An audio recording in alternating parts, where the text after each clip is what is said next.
Okay, one quick note that I forgot to mention on the summarization video, and that is the piece of reflection. And so this also helps with the active listening skill.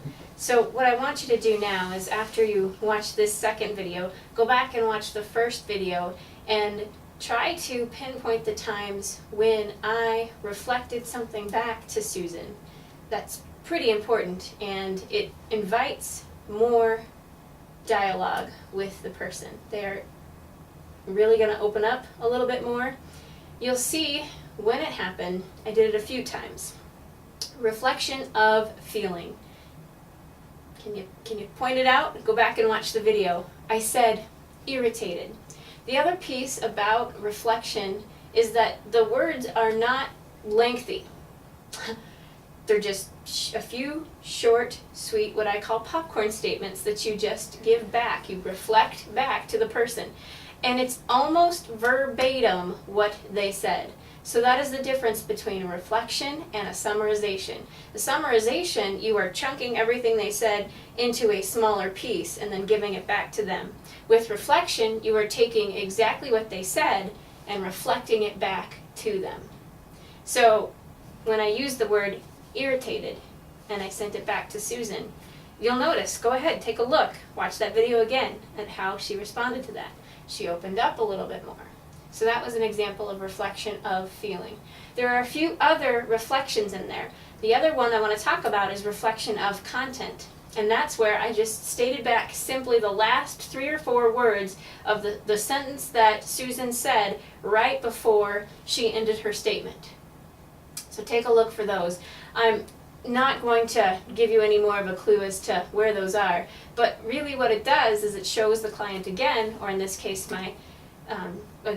Susan, how she finished her statement, because there may be some more there. And sometimes, this is interesting, what happens with reflection of content specifically is the person might even recognize or have what I call an aha moment about how that really does sound silly now that you say it back to me. And I haven't added anything, that's the funny part about it.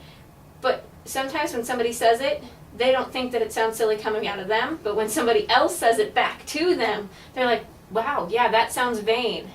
That sounds ridiculous. Why would I even think that? And so that's where I see the power of reflection of content specific to my discipline in counseling psychology.